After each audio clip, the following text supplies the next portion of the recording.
এক সময় পাড়ায় যাত্রা হবে, সেই উপলক্ষে যারা অভিনয় করবেন তাদের 5 টাকা করে ফি দিতে হবে। সকলেই 5 টাকা করে ফি জমা দিল এবং অভিনয় শুরু হলো।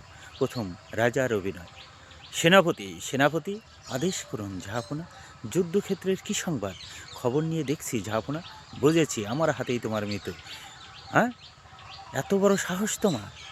তুমিও 5 টাকা চাঁদা দিয়েছো, আমিও 5 টাকা চাঁদা দিয়েছি, আর তোমার হাতে আমার মৃত্যু? এসো দেখি কার কত জোর। তোমার কাছেও তরবারি আছে, আমার কাছেও তরবারি আছে। এই বলে দুইজনে যুদ্ধ শুরু হয়ে গেল। এইবার ওই সময় সেনাপতির মরার ছিন। তো রাজামশাই বলছে, আরে আমি তো আর তোর সাথে পেরে উঠছি না, তোর তো কিন্তু এখন মরার ছিন। বলছে, হ্যাঁ, আমি মরে যাবো আর তুমি মেলাক্ষণ থাকবা? এটা হতে পারে না। বলছে, আরে বাবা, তোর এখন মরার ছিন, তুই মারা যা।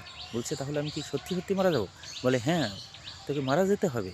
বলছে, তাহলে কপটা তুমি ঘাড়ে মারবে না, কিন্তু পিঠে মারো। তো রাজা তখন সেনাপতির পিঠে যেই কোপ মেরেছে, আ করে চিৎকার করে স্টেজের পাশে শুয়ে পড়েছে। এইবার দর্শকরা বলছে, এই, তোর যেখানে কোপ লেগেছে সেখানে রক্ত কোথায়? তাড়াতাড়ি আলতা ঢাল। তখন ও লাফ দিয়ে উঠে পড়ছে, আমার মরি নাই, আমি উঠে পড়েছি। কী ব্যাপার, তুই উঠে পড়েছিস?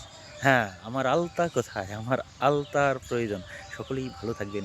জীবন মানেই আনন্দ। কারণ আমার দ্বারা কোনোভাবেই আনন্দ দেওয়া সম্ভব নয়, তাই ছোটোবেলার একটা অভিনয়ের কথা মনে পড়লো, তাই আপনাদের সাথে শেয়ার করলাম। সকলেই ভালো থাকবেন।